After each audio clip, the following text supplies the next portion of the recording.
It's been a positive start to the season for the Raptors, who currently sit above 500, but it seems like this team can do more and achieve more this season. And one way they're going to be able to do that is by making a trade, and reports are suggesting that they have interest in acquiring Jakob Poeltl. So in today's video, we're going to discuss what his fit is with this current Toronto Raptors team, and if Masai Ujiri in the front office should pull the trigger on a deal that brings him back. Let's get into it.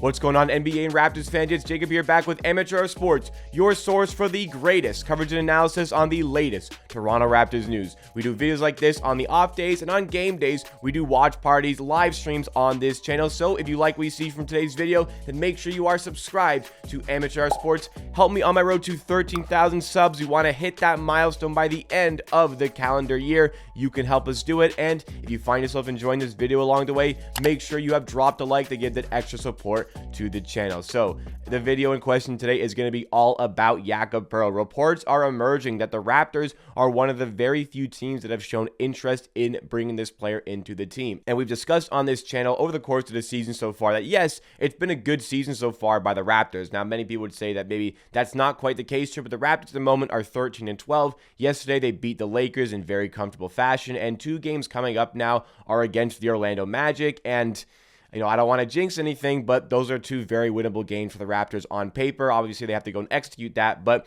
there's a possibility of the Raptors being 15-12, 14-13, along the lines of that. And it's just, even in that, it's been a good season so far for the Raptors, who were 14-17 to start the previous season, still went on to win 48 games, and just feels like a run is going to be coming for this team. And what really helped the Raptors get on that big run in the second half of the season last year was maybe an acquisition at the trade deadline. Bringing in Thaddeus Young wasn't like a world beater sort of trade, but it definitely was a trade that helped the Raptors on course to winning those 48 games. And the Raptors this season could also look back to the San Antonio Spurs and make an even bigger trade that would have a bigger impact on this team in Jakob Poeltl. Jakob Poeltl obviously has a history with the Raptors. He was drafted 9th overall by the Raptors in the 2016 NBA entry draft. It was the same year the Raptors also drafted Pascal Siakam 27th.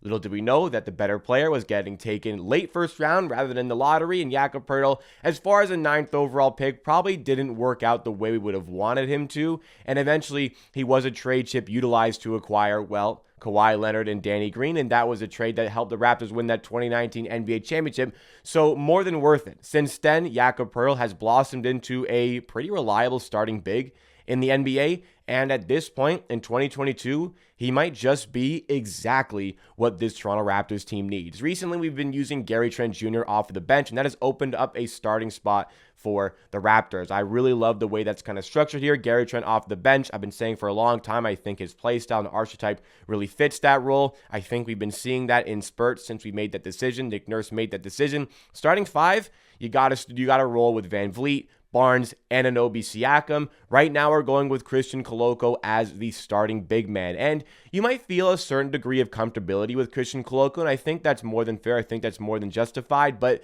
just think about this current Raptors team with a big upgrade in that position for Koloko. And I've been really happy with Koloko so far this season, especially for a 33rd overall pick, a 33rd overall pick who I thought would need time in the G League before ever really making an impact in the NBA. Well, I was wrong about that one. I was high on the player, but not this early. All of a sudden, he hasn't even played in the G League once yet, and he's been playing consistently at the NBA level and doing a pretty good job there. But where there are some weaknesses to his game is he's not a reliable scorer. He really struggles to put the ball in the basket with any degree of consistency, and he fouls a lot. It's hard to keep him on the court for long periods of time because he just fouls so much. And these are things that we'll correct, and I'm very high on his potential and his potential to be the starting big man of the future for the Raptors, or at least a big man who gets consistent minutes for this team in the future. But the Raptors, we're a good team right now, and we want to be a better team. We want to win a playoff series this season. Now, I don't think that means go out and get, trade all your picks, but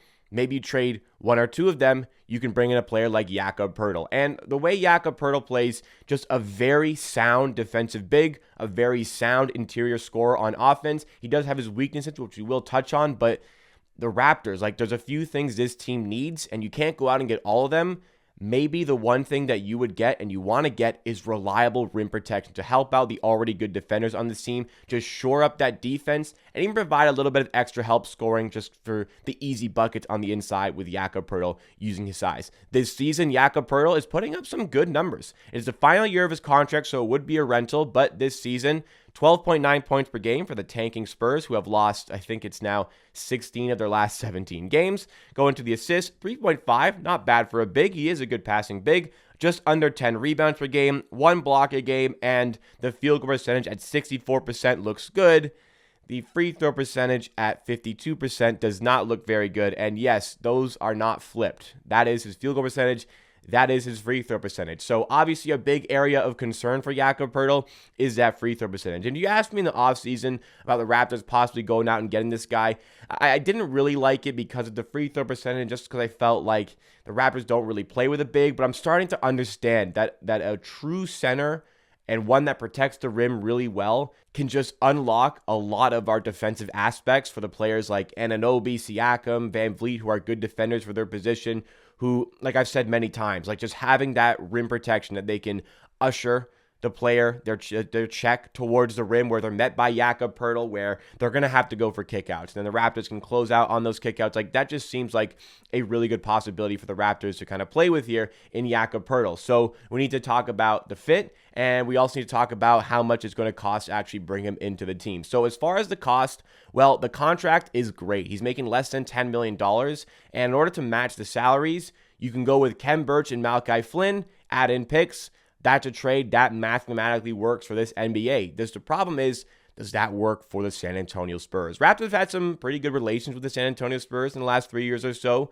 We took Kawhi off them when there was big problems. I mean, really helped us out to win a championship. We won that trade, but they got DeRozan for a few years out of it. That was probably worth it for them. As far as the trade last season, they didn't want Thaddeus Young. They got rid of him. We gave them a first-round pick in order to get off that Thaddeus Young contract. They also had to buy out Goran Dragic, but it seemed like a trade where both parties were happy with what they got as a result of making that trade. So maybe you go back to the Spurs. You go back to them with a little bit more business here. And Jakob Poeltl, I think, is a guy who is on a contract year, and the Spurs probably not going to be the team that re-signs him. They're tanking. Makes complete sense to want to move off of him. But he is a good player, and I think that the value here for Poeltl is going to be in other teams also trying to make a play at him. So what I would want to give, and this is the trade that I would propose, is Khem Birch, Malachi Flynn, a first-round pick for this season with some protections, maybe top 10 protections or so. If you can go lottery protected, even better, along with a second-round pick. Now, the realistic thing is that you're probably not going to just have to give the first. It's going to have to be the first and a second. But my one worry for this is that the Spurs are going to ask for 2 first-round picks. If they ask for 2 first-round picks, then it's a pretty easy answer for me. There's no way I'm going to do this trade. And the reason for that is, yeah, he helps out our team right now, but we want to save up these draft assets, all the draft capital, because eventually we want to make that superstar caliber sort of trade. We're looking for a guy sort of like Shai Gilgeous-Alexander. Now, I'm not sure if that trade's ever going to come to fruition. That's the guy on the tip of Raptors fans' tongues, but just a player like that, the player that puts us over the top. We want to save the draft picks in order to make that trade. Giving 2 of them to get Jakob Poeltl for potentially half the season, that's not a real good business decision. But making the one pick involved in the trade, if the Spurs are going to go for that, that makes sense. It's pretty easy for me. You're going to offer them the salary match. You're going to offer them the first and the second. If they say no and they want 2 firsts, you wipe clean. You go look at somebody else. You go look for maybe a shot creator, a backup ball handler. That's how I would approach this situation for Jakob Poeltl. But then you have to also consider, would the first and the second going here, a first-round pick, can that be better served for another player, another style of player, like a catch-and-shoot threat, like a backup ball handler, like a backup shot creator? I would suggest potentially. I don't mind the fit of Jakob Poeltl, but you also have to consider the fact that there are issues with his game. Now, he is a great defender, though perimeter defense maybe isn't the best, obviously, for his size, but having a true big might really get the Raptors to another level for this team, and that makes sense, but you're also giving away a first for a player that 100% cannot close games. Maybe that's not a problem for the Raptors, who have 5 good players to close. You just take the starters, remove Koloko, insert Gary Trent back into that fold, and that makes some sense here. But what if there's an injury and you do want to close with Jakob Poeltl? The reality is you can't close a game with a guy shooting 52% from the line, and last season shot under 50% from the line. He's just going to destroy your floor spacing, And it's just going to be, if he gets the ball in his hands, easy hack, force him to hit some shots at the line. So that would be an issue for me. But also, if you're trading that first for a backup player, then that guy probably also isn't going to be in the closing parts of your lineup. So overall, I'd say Jakob Poeltl is a really good option. I think there's some other options out there the Raptors could pursue, but if they've identified that they want to shore up the rim protection more than anything, I think that's a fair assessment of this team, and it really does get us closer to our ceiling. So we'll see. The Raptors should be one of the teams really trying to get this player, Jakob Poeltl, bring him back to the team. I think it makes a lot of sense. I think he'd be open to that, and even beyond this season, this could be a player that we re-sign to a new contract because it seems like he had some good experiences with his first stint in Toronto. Hopefully no bad blood. Let's see what happens as it plays out. But I'm putting my stamp on approval on a trade that involves 1 first-round pick and 1 second-round pick. Maybe 2 second-round picks. So that is it from today's video, guys. If you did enjoy, please be sure to drop a like. It does go a long way to supporting the channel. And make sure you're subscribed to MHR Sports. On the off days where there's no game, I try to do a video just like this. When we do have a game, I'm doing a live watch party on this channel that starts 30 minutes before the jump ball. Hope to see you at the one next time as the Raptors play tomorrow against the Orlando Magic.